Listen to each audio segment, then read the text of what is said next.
in 2005 to 2008, right in there, Katt, we were looking at Katt like, wow. When people are against the Illuminati, then they get punched in the face all the time. The press hates them, and nobody likes them. Imagine grinding your way up from nothing, building an empire brick by brick, rocking sold-out arenas, and flipping one HBO night into a wild 40% ratings jump, then pushing an independent comedy DVD all the way to platinum like it's nothing. But suddenly you wake up one day, and the headlines don't call you a prodigy anymore. They're acting like you're a whole problem out here. From 2008 to 2016, Katt Williams was getting booked, photographed, and marched through courtrooms so often that even seasoned reporters stopped trying to keep count. But when you slow down and actually look at the paperwork instead of the noise, the story hits different. Georgia alone shows a messy trail in 2016, a pool store incident, that Gainesville situation on February 29th, then another phone dispute, and some property damage claims popping up just weeks later. And instead of major convictions, most of it ended in negotiated pleas or charges quietly dropped.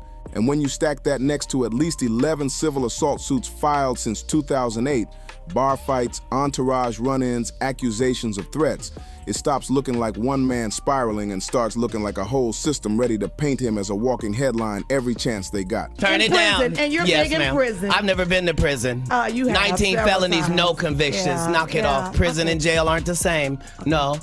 You can see how fast that whole troublemaker label stuck to Katt. Late November 2012 in Woodland, California, security cameras caught him in a red hoodie tapping a 19-year-old Target employee in the face before running straight out the store. The clip exploded online, and Sacramento news stations were looping it non-stop. But the follow-up details, the real ones, barely made it into the jokes people were sharing. That same worker later told CBS he had just been fired with no explanation, and everything kicked off when Katt tried to buy the guy's personal motorcycle helmet. The back and forth got tense, and years later, Katt even claimed the slap came after a racial insult, something his supporters still stand behind. In court, it turned into a simple misdemeanor, no long prison time, nothing extreme. But his brand took a hit fast, and prosecutors loved stacking it on their list anytime they needed to say he was dangerous. Fast forward 3 years and over 2,000 miles away, Gainesville, Georgia turned into what Newsweek called his open season year. On February 29, 2016, police found him lying face down outside a pool store with his hands behind his back like he already knew what was coming. Headlines ran with that wild image, but the deeper court filings show something way messier, because the biggest accusations from that period weren't even about the store worker. They were tied to someone on his own security team. Reggie was a wild boy. Katt is a wild boy. Something happened where Reggie didn't make it home. He got ambushed, y'all.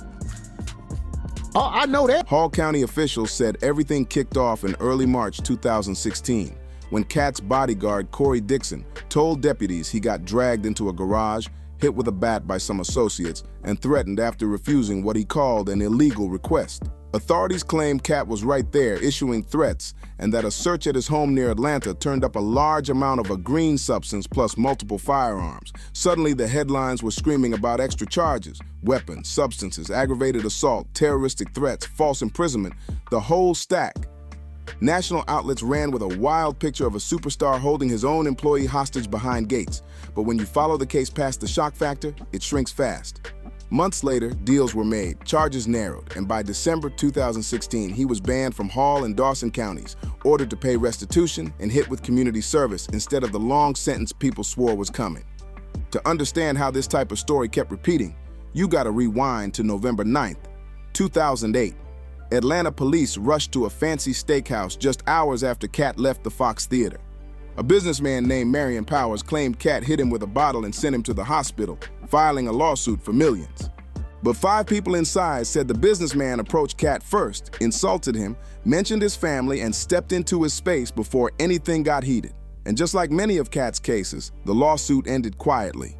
No huge ruling, no big criminal record. Just another claim that faded after the first loud headlines. So you can't possibly respond to it. You're not sure of the meaning. And I'm going to continue hitting you because this is what comedians do. One of the clearest examples of how uneven this whole situation has always been is that long-running Midtown Atlanta case from 2016. 4 women claimed Katt and a big group from his entourage pointed a weapon at them, assaulted them, and took their phones after an argument over photos during NBA All-Star Weekend. Their attorney told reporters the women were illegally detained and attacked, and the story blew up fast. But almost 9 years later, a federal judge quietly tossed the civil suit, saying the claims weren't legally strong enough, even though outlets kept reminding everyone that Katt's name had already been tied to more than 10 other civil assault allegations. The public memory stayed locked on the early headlines, while the court record showed something way more mixed. That same tension pops up all over his criminal timeline. The AJC arrest logs go back to 2011 in Los Angeles with an intimidation accusation that never turned into a charge. Before that, a 2009 burglary claim in Coweta County also went nowhere. Wikipedia lists more moments: a 2012 Oakland tour bus dispute, a December 2012 child endangerment arrest where adopted kids were briefly taken but the case collapsed, and a 2014 Beverly Hills camera case with Suge Knight that ended in a no contest plea, not a long sentence. By 2018, the list included an Oregon arrest over a driver dispute, a Georgia warrant from a restaurant scuffle, and more accusations involving phones and damaged cars, all feeding the image of a star stuck in nonstop chaos. If there is a God side and the other side, if there are moral things and things that are immoral, if there is this side or that side, it can't be left up to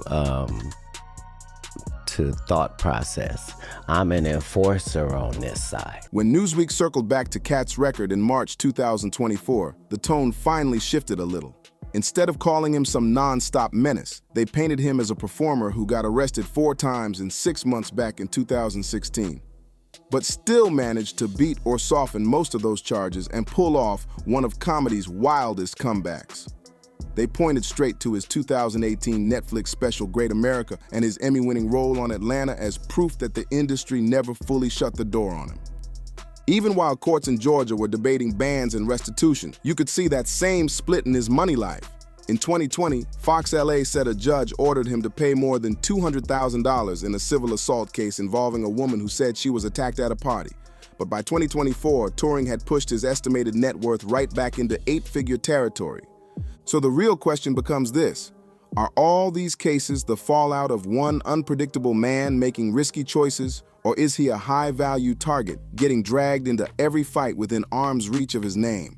Reporters note at least 11 civil suits since 2008 claiming he directed or allowed violence, usually with entourage members or party guests listed next to him. It makes it way too easy for old associates to label him the mastermind even when there's no proof he threw a punch. Vice and other outlets highlight how these lawsuits often start with huge dollar amounts, from the Atlanta Steakhouse case to the Midtown situation to later filings asking for tens of millions, only to get reduced, settled, or dismissed quietly. And when you look at that pattern, Katt saying he's been arrested dozens of times without long jail stretches starts sounding less like bragging and more like a man tired of a system that only reports the first half of every story. Because P. Diddy be wanting the body. And you gotta tell him no. You got to tell him no. I did. At the same time, there are a few cases even Katt's most loyal supporters struggle to explain, and they sit in his timeline like landmines ready to blow. One of the biggest is the April 27, 2016 salt shaker situation in Atlanta, where reports say a restaurant manager ended up with a bloody lip after asking Katt to switch tables. That left him booked for battery and dragged back into court over property damage and probation issues. Then there's the September 15, 2016 arrest in Fulton County for second-degree property damage after claims he threw a man's phone months earlier. It showed how even the smallest situations were being turned into formal charges, the type of escalation that wouldn't happen to someone without his reputation. By the end of 2016, after county bans and a pile of community service hours, some reporters were wondering how long promoters would even keep booking him. But even in that messy moment, not every judge bought the one-note aggressor image. Coverage of the Gainesville pool store case pointed out that while he had to pay restitution, prosecutors dropped the heavier charges and accepted a deal that kept him out of prison. That same pattern shows up again and again, big accusations, smaller outcomes. And when a federal judge quietly dismissed the Midtown Atlanta women's suit years after it became a symbol of his so-called wild year, it reminded everyone how slow the courts are to correct the story after the outrage fades. So every time another explosive claim ends with no major verdict, people start wondering if the scandal around Katt is partly a tool, something that keeps him on defense just when he starts turning all that chaos into power. Seen some of my competitors and peers get on that same court and do a performance that involved my name. And so once 6 or 7 of you have made this same violation, it's my job as the king to show up and chastise thee. This is my job. Once you look at the bigger picture, Katt's public clashes with other comedians stop feeling like simple roast sessions and start looking like something way deeper. In that Club She episode, he didn't just joke around by calling Cedric the Entertainer a walrus. He laid out a whole timeline accusing Cedric of seeing him perform a specific joke in a small club and then flipping a version of it on the Kings of Comedy taping.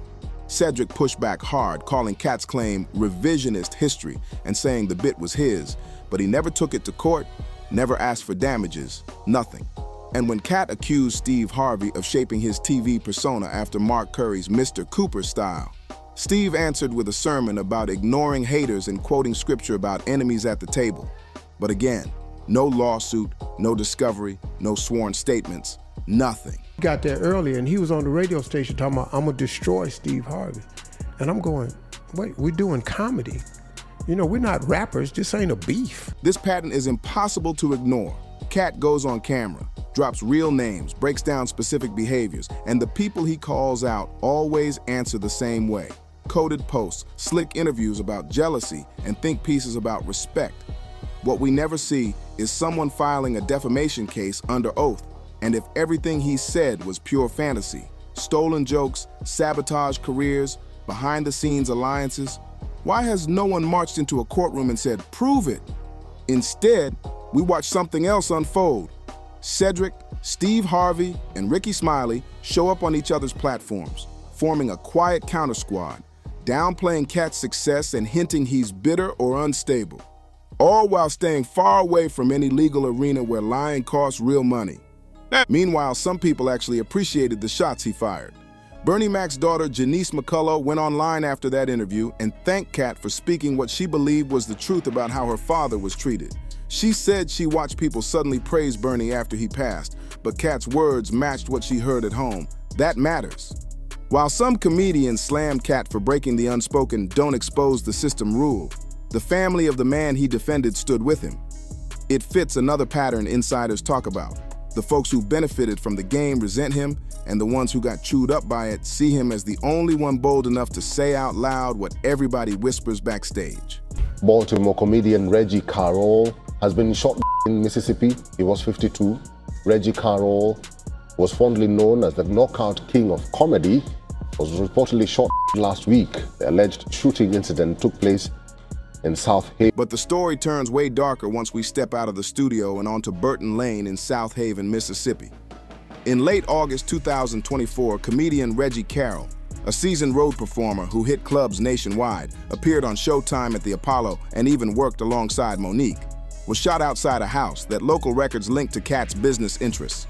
Police rushed to the scene, found Carroll badly wounded, and moved him to a Memphis hospital where he later passed away. The whole situation shook the comedy world instantly. Within days, officers arrested 38-year-old Till Ortel Marquise Williams, someone local outlets identified as part of Katt's security team during the Heaven on Earth tour, and charged him in connection with the shooting. There were 2 people in the house. Obviously, this incident turned violent. The defendant used a shotgun to shoot multiple times at the victim. He used a 12 gauge. The ammo choice was... This is where the facts stop and the pressure starts. City records showed the property where the shooting happened was also listed as the location for a clothing line tied to Katt. And almost immediately after the incident, authorities slapped a 14-day eviction notice on the door for criminal activity. Reggie Carroll's own post from earlier that year showed him traveling with Katt's tour, smiling backstage, chilling in green rooms, and hopping on stages. His brother and fellow comics described him as a steady, loyal presence, someone who didn't get involved in other people's beefs. And Monique, who always called him her brother in comedy, posted a heartbreaking tribute saying their last time together on the road was filled with nothing but joy. Then comedian Billy Lills stepped in and turned the whole situation into a pointed accusation. In emotional videos, he stared straight into the camera and called out Katt by name, asking why Reggie passed outside your house and demanding answers. He claimed he had paperwork linking Katt's manager and the arrested security guard to the same address, framing the tragedy as something that didn't just happen near Katt's orbit, but right on his doorstep.